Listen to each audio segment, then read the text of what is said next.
what you can do at your program. We're looking forward to an exciting discussion with our panelists about their work in promoting early childhood healthy eating and physical activity. But before we get started, we really want to offer you some quick tips so that you can get the most out of today's session. We're really excited that we have a large audience tonight, and to make sure that you can hear our panelists and all of the wonderful information that they have to share, each of you have been put into listen-only mode. Because we want to focus on all of the great things our panelists are doing, we will not be taking questions during the webinar. But feel free to contact our panelists after the session with any questions that you may have. You will see a list of their names and emails on the last slide of the presentation. If you're having technical difficulties with your screen or the audio portion of the webinar, look at the chat section for the links to FAQs that can help you problem solve any of your issues. You will find a link to system requirements for the webinar to ensure that you are using appropriate software. As a benefit, tonight's session is also being recorded. So if you have technical difficulties or want to review or share the session later, we will send you a link to the recording when it is posted. After tonight's session, each participant will receive a certificate of participation from Child Care Aware and Healthy Kids, Healthy Future.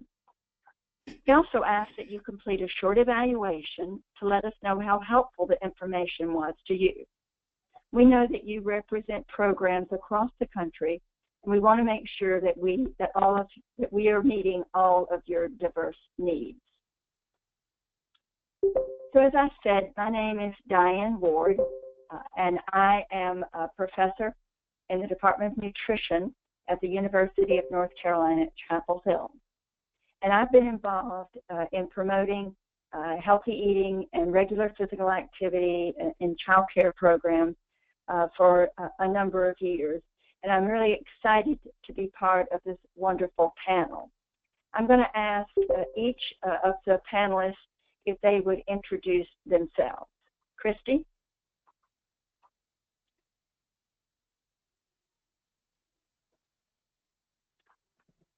Christy?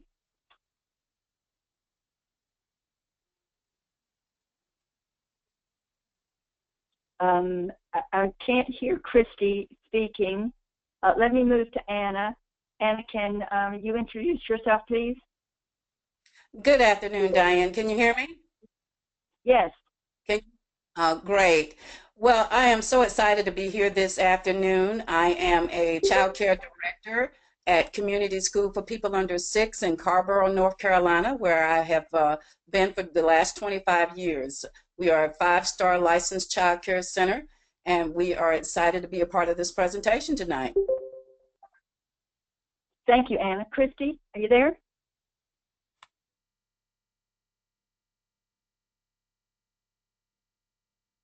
We may be having a little bit of technical difficulties with Christy's audio.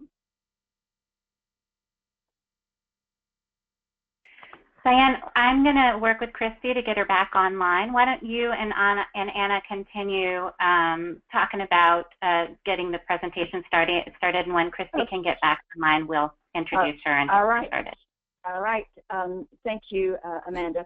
So for our webinar, we have our objectives are that we want to learn about strategies that programs are using to promote healthy eating and physical activity. We're going to be looking at child-focused strategies, strategies to help staff serve as role models, and ideas for connecting families to child care settings in the support of healthy eating and physical activity at home. But first, I'd like for us to review some of the facts that we learned at our last webinar. Next slide. So on slide 4, what is physical activity and nutrition in early care and education settings important. Next slide. Well, we know that healthy behaviors begin very early, in the first year of life. Food preferences, learning about hunger, the development of motor skills, playing with others starts from the earliest ages. And children who are enrolled in child care programs are shaped by what they experience. We know that the home is an important and it's the most important contributor of children's behaviors, but child care is very important as well. Children are engaged with a set of dedicated professionals who are interested in molding our young children, and health habits are an important area in their learning. Next slide. So talking about food choices, what children experience in terms of the foods that they're exposed to and the physical activities that they receive really do shape their early years and set a trajectory for their young lives. And child care programs can exert an important influence because they can provide children a wide range of food to encourage them to become healthy eaters.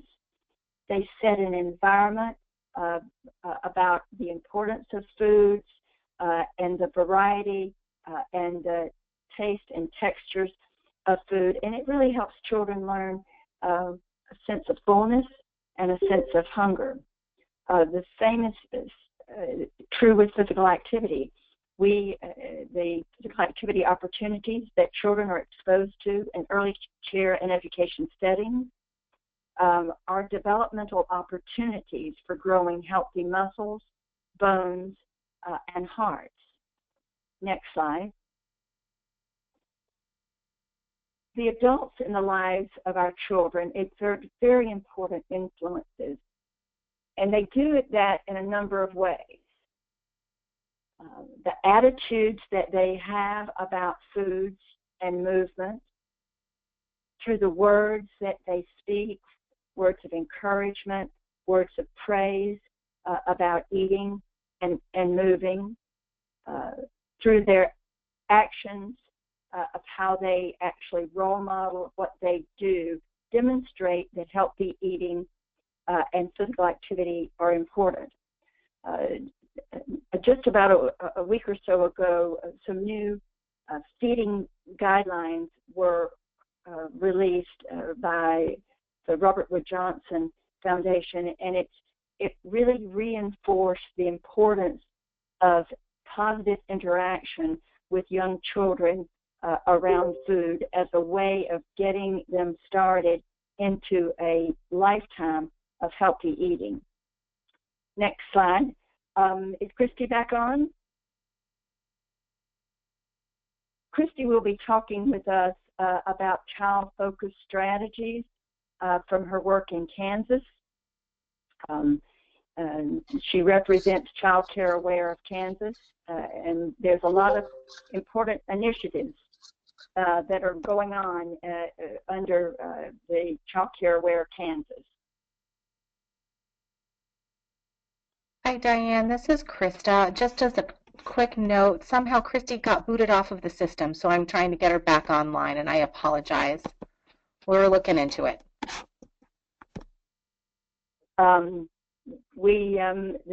The work that's been going on in Kansas has been since 2002. They are engaged with more than 500 programs and 25,000 children. So there's a number of programs and children affected. If we look at the next slide, I know Christy's going to come with us in a little bit, but we're on slide 9. There are a number of opportunities for child-focused physical activity strategies. I saw this lovely slide that Christy put up about the children doing yoga, and you can tell by this young man, He's quite engaged in a yoga pose, and the staff are engaged as well. So as we can see in the second panel, the child care staff are having their own fun physical activities in a session in promoting physical activity for staff.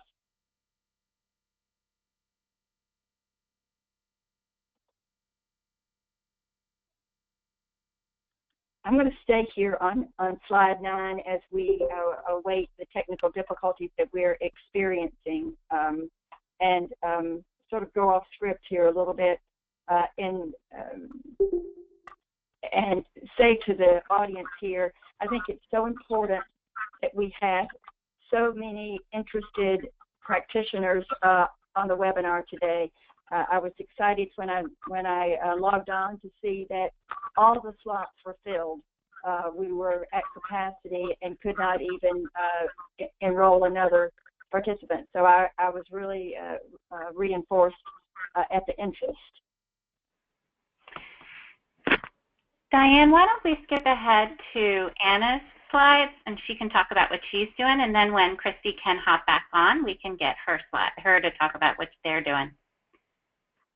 Okay, Anna, what number did your slide start in? I believe it's slide 12. All right, so I know you're going to be excited to hear from Anna. I've heard the practice slides, and these are very exciting. So Anna, tell us about some of the child-focused strategies that your center has been engaged in. Well, one of the things that, makes us very proud is the mission of Community School for People Under 6, which is to provide high quality early care and education for all children, specifically those of low and moderate income. And from the picture you're looking at, this is a picture of our outdoor environment. And one of the things that we've learned most of all is about supports from cross-sector collaborations, public and private partnerships. That has been one of the most successful things that has happened for our child care center in the last 2 years that we've worked on behalf of changing the health of our children, as well as making sure that they eat the right foods, are physically fit. That's one of the most important things that's come on our behalf. So we participated in the SHAPE North Carolina, SHAPE NC Healthy Starts for Young Children Collaborative Project over the last 18 months. And it was a 6-year, $6 million initiative that Blue Cross Blue Shield Foundation, as well as the North Carolina Partnership for Children, did to increase the number of children starting kindergarten at a healthy weight. This has been a major difference in our program. Slide for me. Next slide.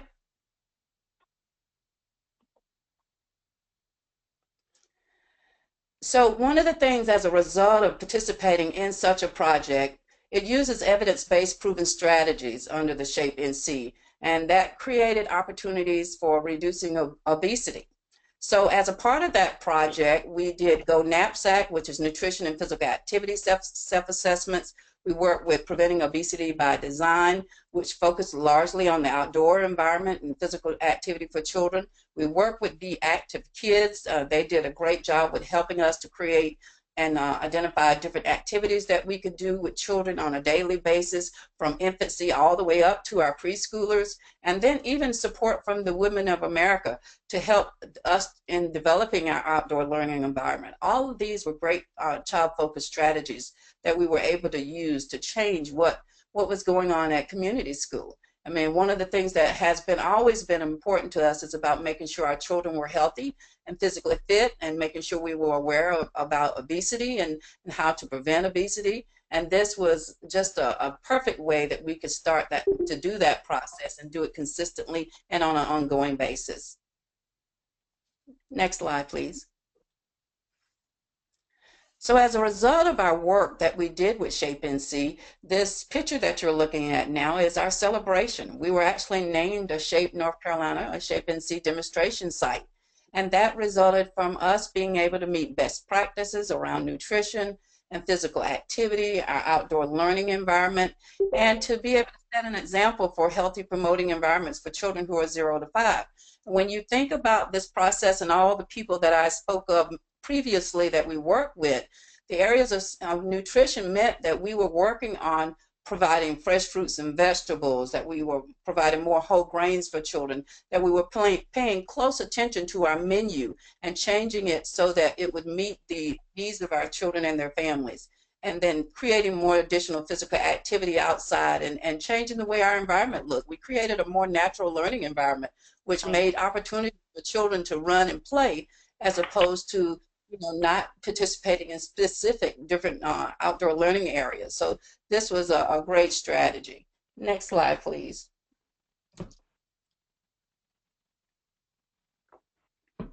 So also we wanted to promote good health and nutrition, as I said, in the classroom and sharing information to take home.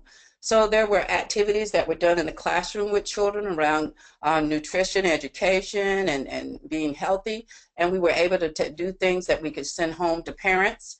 One of the things as a result of the knapsack that we did was to establish adult-led supervised physical activity.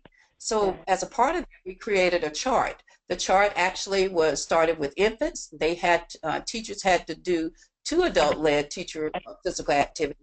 Toddlers had to do 3, and preschool teachers had to do 4 adult-led physical activities outside each day, and they still do that. And they, so what happens, whether it's dancing, whether it's playing basketball, whether it's running or jumping or some creative movement, we just created some exciting things that children can do, including infants moving their legs and their bodies. So we get everybody moving at the same time, as a group, and involving them in that process. So that has been wonderful. And as I said previously with the nutrition menu, just changing our menus. One of the things we also did was to prepare and taste foods from the garden. So we have a great garden outside. We have 6 garden beds that we have established, and we've planted things from some collards to strawberries to, we have a salad garden right now, our herb garden. We planted carrots and broccoli and spinach. I think we planted about 20 fruits and vegetables throughout the spring of last year up into the fall of now. And we've had opportunities where we've been able to bring cucumbers into the classroom so that the children can eat them. We've had salad 5 times in the last 2 months because it has been cut and regrown back. So that's just been wonderful for the children to participate in that, to watch it grow, to water it, and be a part of that process. And then we've also, in terms of changing our menu, we've done food taste tests. So we might, one of the things we wanted to do was taste persimmons. So we put persimmons out for the parents and the children to taste, to see if they would like to see that on our menu. It was a wonderful fruit that we had never served. But the challenge with that is it's an expensive fruit for us, but occasionally we serve persimmons, and we do this often just to really give the children a chance to have some different things that they may not have been served at home and that parents may want to try in that case. So it's been a wonderful process. Next slide, please. So as I said previously, we wanted to engage the children in new experiences and in the process. And what you're seeing in this picture is a stone rock garden that we actually have on our playground. And you see growing up that fence is Chinese pumpkins, actually. So some of the, so we were able to provide different fruits and vegetables that came from all around different cultural environments as well. And that was really important for us, for the children to have different foods and to be a part of the process. They could pick the fruits and vegetables, they can help the teachers and talk about those. And we wanted to create that opportunity for discovery and learning. So they could see, some of the things that would happen on the playground, for example, is we have lizards that come on the playground. So that was a great discovery for them to see the lizards and where they're going, and that they eat the insects that are in the plants and help to keep the plants healthy. And that we just wanted to make it fun and enjoyable and encourage them to just stay engaged. One of the things that we did as a part of our physical activity was to add yoga. Yoga we do twice a month. We bring a teacher in to work with the teachers and the children, and they enjoy that. So just always keeping something going through physical to the nutrition is really great. And now we're participating in the Farm to Preschool, which is going to create a great resource for us to work with local farmers and to be able to reach out to farm share communities and to be able to add that as a part of our menu process and to be able to do some new things and work directly with local farmers. So we're just really excited about this work that we've been doing. And I think there's one more slide. And I think that's the end of the child focus. Yeah, Anna, thank you very much. That was wonderful, as it was the last time I heard it. I'm going to switch back to Christy. Can we get back to Christy's slide because we're talking about child-centered focus? So let's hear Christy's voice there. Slide. Hello, I'm here. Can you hear me? Yes, thank you. Yes, okay, thank you. Well, yes, my name is Christy Smith, and I work for Child Care Aware of Kansas, and I am the director that oversees the Early Childhood Wellness Projects. And we've been focused on early childhood wellness really since 2012 as far as with center-based care and with family child care. We have had 500 plus programs go through a wellness quality initiative that's impacted 25,000 children. Next slide. So our latest effort that we really took a look at to redesign the quality initiatives that we were providing for our child care providers in Kansas really focused on a partnership that we were involved with CDC and Nemours.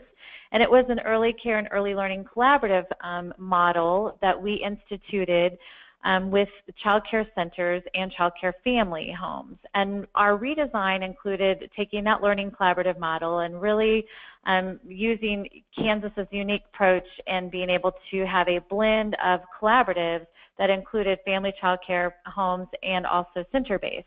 And so just this slide provides just an overview of that collaborative model. So we have our child care programs will attend learning collaboratives, and you will see these 4 content areas in the boxes. And those content areas, they come to the learning sessions, gain that information, and then they have these action periods in between those learning sessions where they're really taking those messages and creating that child-focused approach.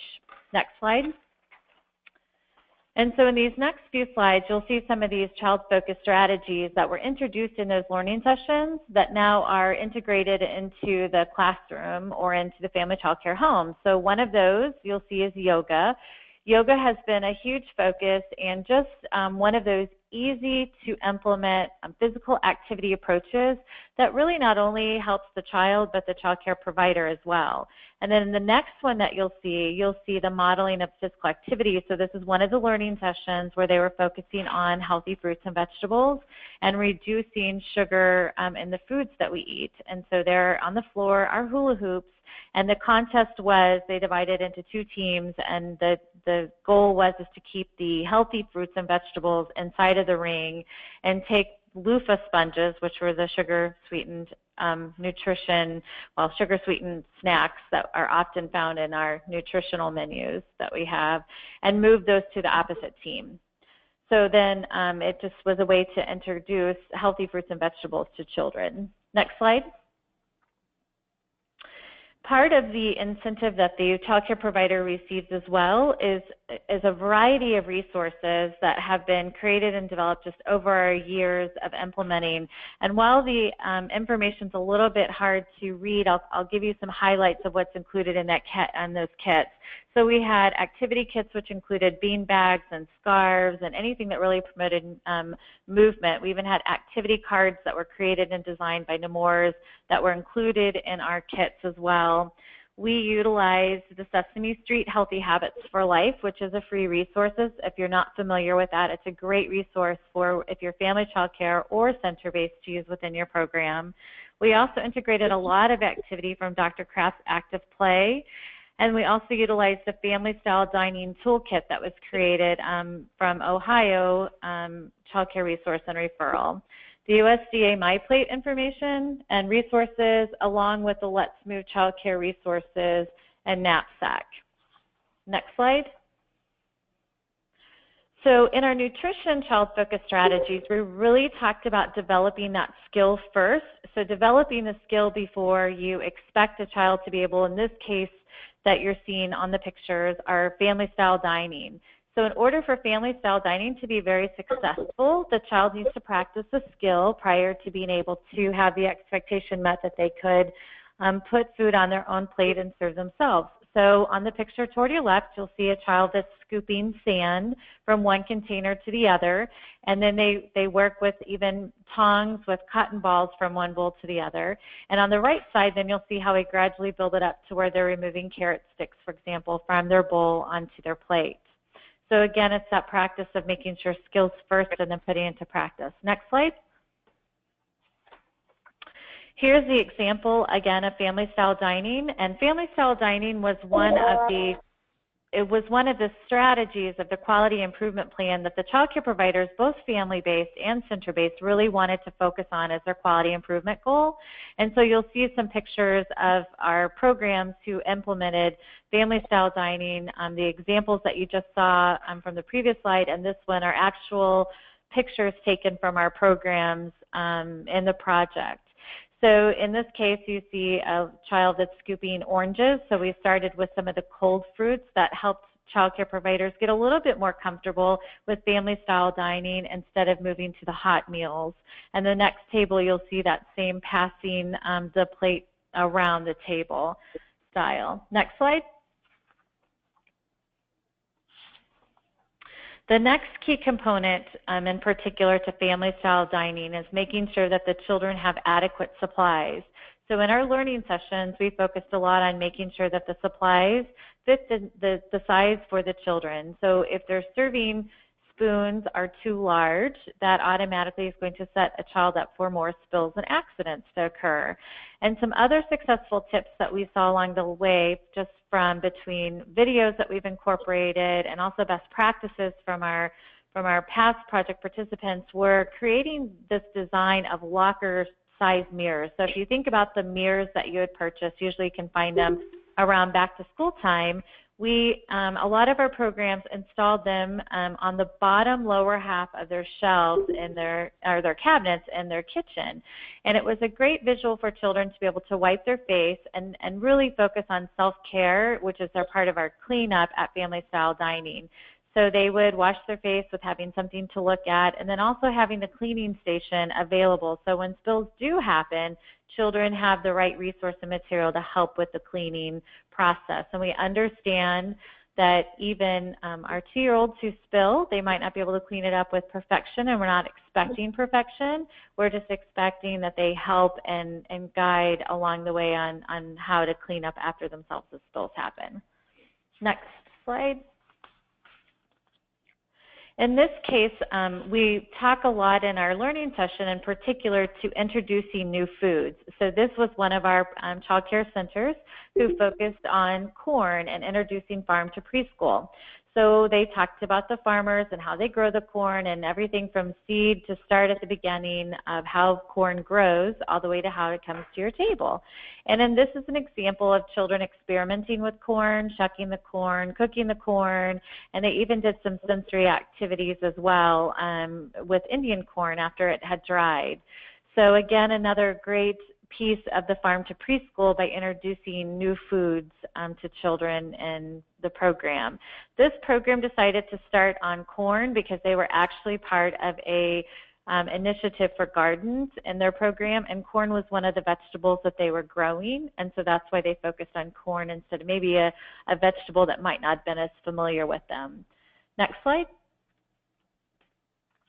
One of our challenges that we had our family child care space a lot in were water accessibility when they took their children outside. And in family child care, the needs of being able to move children with a diverse age and abilities, some are walking, some are crawling, and some are non-mobile, outside, along with taking the necessary supplies that you need outside, can be a challenge. And so this was one of our programs, a family child care provider who sent in that she discovered a way. She had a lot of non-mobile children and a few that were mobile, and she designed this setup, which is just fits right underneath her stroller, and she's able to carry all of the sippy cups with her when they would go outside on their walks. Next slide. A big part of our nutrition focus is making sure that we're including the infants. And so based off of our project participants' feedback, one of the things and initiatives that we found a need for in Kansas was a breastfeeding friendly recognition. So through a work group we created, including our child care providers who were part of our wellness program, we created and designed the Breastfeeding Friendly Child Care for Kansas. And here's one of our first award recipients in family child care that received this designation. And the nice thing about our designation is it is connected to our Parent Resource Center, so families who are seeking child care. This is one designation that is highlighted to parents when they're seeking child care in our state for programs who have received the designation, both being center and family child care focused. Next slide. Thank you, Christy. That was excellent. I think we're going to move and talk about staff-focused strategies. And can we now skip forward to slide 22 for Anna? I think this is the correct slide, Diane. Okay. So one of the things that we wanted to do as a part of this process is we always have to have commitment and buy-in for staff. And, you know, being able to have staff to model healthy behaviors and good nutrition for children is an important process. We were able to participate in a project at UNC Chapel Hill called a Fitbit research project. And one of the things that did was allow us to wear Fitbits that tracked our daily physical activity and you know, it also let us know how many steps we were able to do when we were sleeping, so we could really tell whether we were getting enough sleep even before we came to work. So it's a great project. But what this did was it created some great competition for teachers. As you see in this picture, we're walking. As a part of this process, the staff has done more walking and more active play, not just on the playground when we're trying to chart adult-led physical activity with children. We're doing a lot of walking ourselves. So, and then we're looking at our Fitbits at night and during, you know, to track and see who's ahead and cheering each other on in the process, you know, to let each other know that we're excited that you're making, you know, 10,000 steps today, or whether you made 15 or more. So that's been one important process. We also created opportunities for staff physical activity at staff meetings and on teacher work days to encourage engagement for staff. So when we're doing a staff meeting, we might do a creative dance movement or some, you know, jump to some of the music that we have children jump. On teacher work days, we went out and played basketball and tennis. We just created different activities that, you know, where we can get all of our staff moving so everybody's on the same page. And we also wanted to provide the resources needed to support good nutrition and physical activities for our teachers. So when we can provide them the information they need and all the resources, equipment, and materials, then that helped them to be able to do more activities and things with our children. And then staff have been attending workshops and classes on promoting nutrition and physical activity. And one of the things in the projects that I talked about previously, Shape and See, as well as our Farm to Child Care, we've had engagement of all of our staff, a staff person to be on each of those projects to work with us in that collaboration. So having both everybody involved all at the same time makes a big difference. And that's how we've kept teachers moving and modeling good, healthy behavior.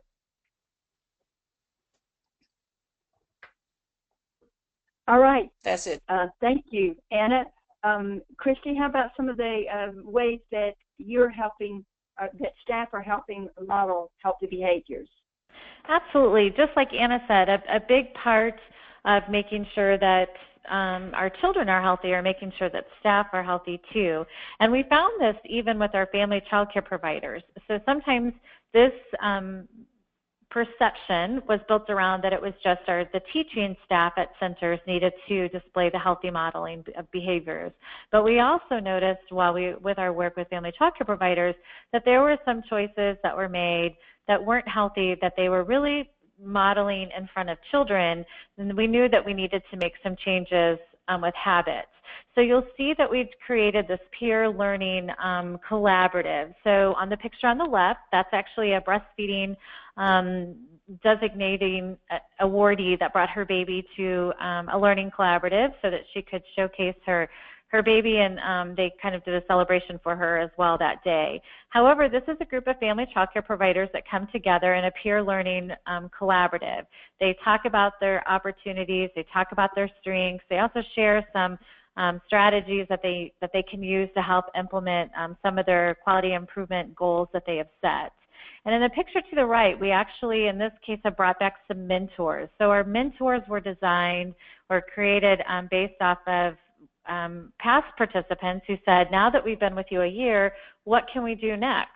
And so we decided to brainstorm and ask them what would they be willing to help us with on helping with wellness throughout their communities.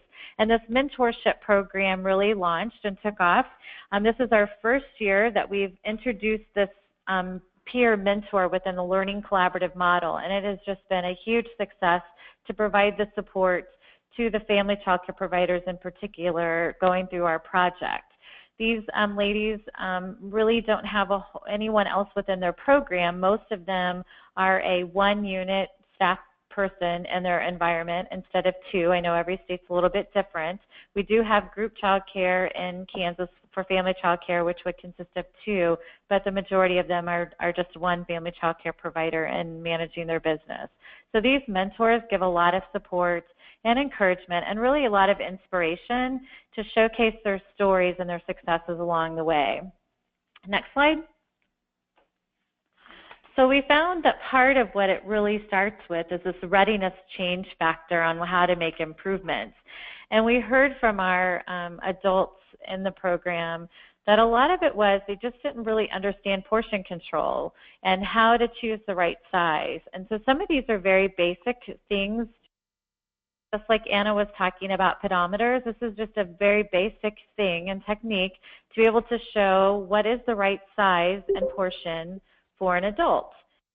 We included an incentive last year for all the participants, which was a 31-day nutrition challenge, and that was selected for nutrition because it was Nutrition Month for March. And they were things like try new foods or eat a purple food, a variety of tasks that they were assigned to, and then they would initial kind of as if it were an all bingo game. They would initial and send it into the office, and then we drew for some prizes based off of who submitted the most and who had the most creative, things along that nature. Next. In addition, we heard really loud and clear was time, how time factor, in particular to family child care providers, was a struggle. They were working with their children. Most ladies were open from 6 to 6, and they really had a hard time considering the nutrition needs of their own family. And so we introduced a slow cooking training session, which was a 2-hour event that we provided through a private foundation, crock pots for all of the ladies that attended, and cookbooks to show them how to cook healthy through like a crock pot method. So that was another way that they were able to support their staff modeling. And what we found in all of our staff modeling is that it really transpired or transitioned into that same approach was then utilized with their children. So the slow cooking actually became, how can I create healthy foods for all of my children, not just for my individual family. Next slide. For our center staff, one of the things that we found with them was a big part on creating policies. So we heard from our center-based programs that as long as they had a policy in place, that usually was how they could support staff modeling healthy behavior change. And there's a lot of theory about that, and that's for a whole nother topic. However, this was something that they were asking us loud and clear, we need policies. So we work with Children's Mercy Hospital, which is in the Kansas City area, and they have a program called Fitastic. And during Fitastic, they are introduced into some sample modeling policies. And so this is one program, as you can see in her storyboard, that she focused on policy creation as her quality improvement plan. And you can see where she says out with the old and in with the new.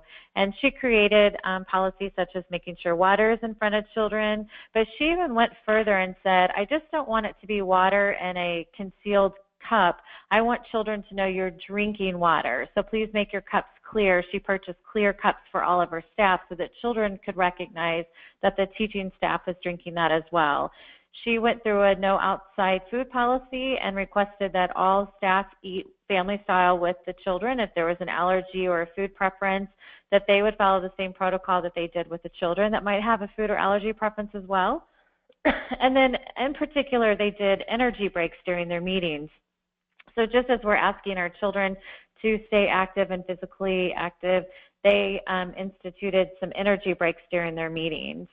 And one of the hardest things that I feel that we have probably balanced is the snacks of birthday items. So for example, if it's a staff member's birthday, if you go into any staff lounge, you see cakes and cookies and large type of sweet stuff. And we ask them to go to snack size treats. We understand the need that not everybody is ready to take that step to move to non-sugary treats. And so we ask them, instead of a large cake or cupcakes, you go to the mini size cupcakes. And in this case, this program really took off and they were really successful with that.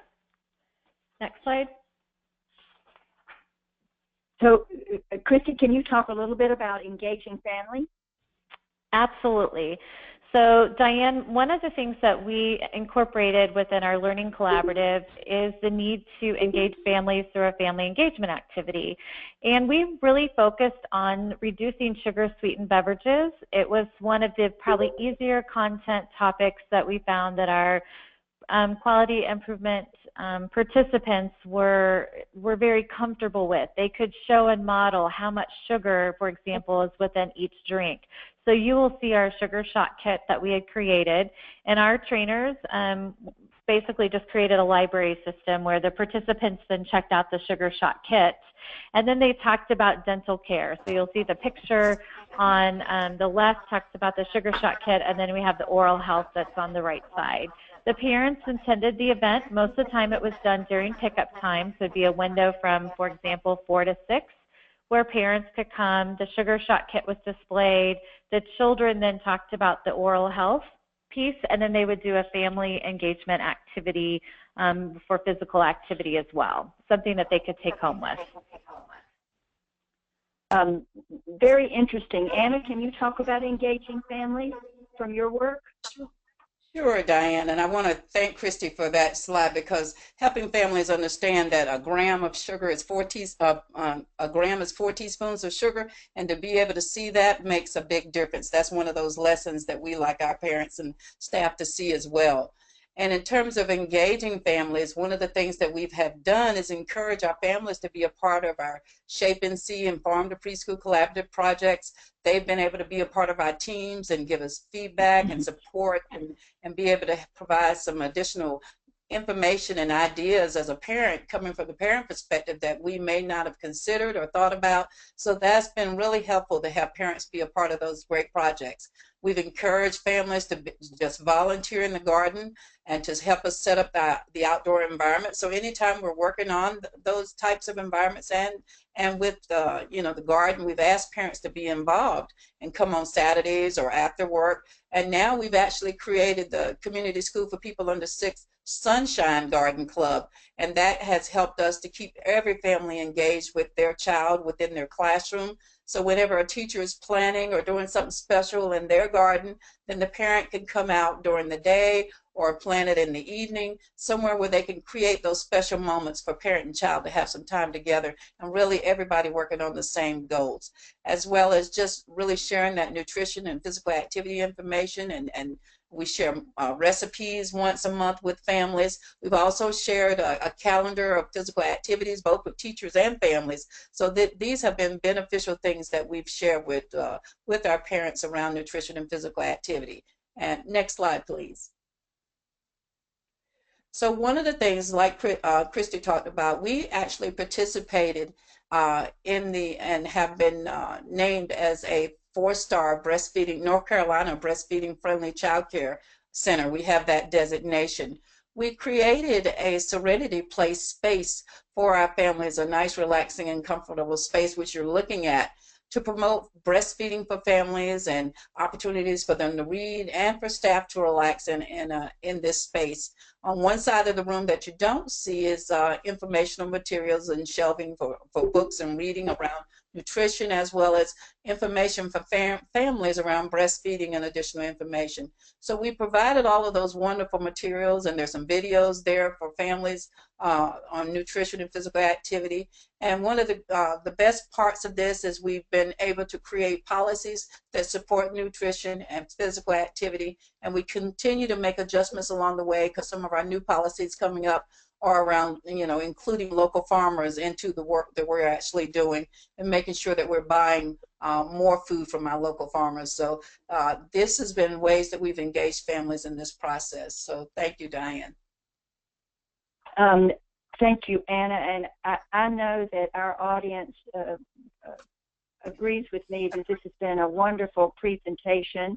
And in spite of a few technical glitches, I think our presenters were professionals, and we didn't miss a beat in getting the information out. So I want to thank both Anna and Christy for sharing their great work that they're doing in their program.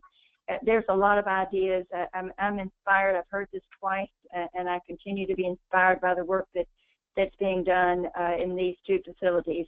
To all of our listeners, as you go back to work tomorrow, think about a couple of things that you might do to promote healthy weight in your program, at the child level, at the staff level, at the parent level. Make a note for yourself so that you can check in and make sure that you are following through on some new strategies to promote healthy eating and physical activity in your program. And if you want even more ideas, look for our last webinar, which is coming in April, on solutions to early childhood obesity, giving healthy kids a healthy future. What happens when federal and state initiatives come to local communities? Learn from staff and administrators at all levels of policy and practice about how policy turns into practice and impacts the lives of children, young children, and their families. A notification about this webinar will come out about 2 weeks before the webinar. So in closing, please consider participating in our evaluation so we can make sure that all of our webinars meet your needs. The link is on slide 20 of your handout, but you also received it as part of the information packet this morning. Thank you for sharing your insights with us. The contact information for each of the speakers is on the final slides.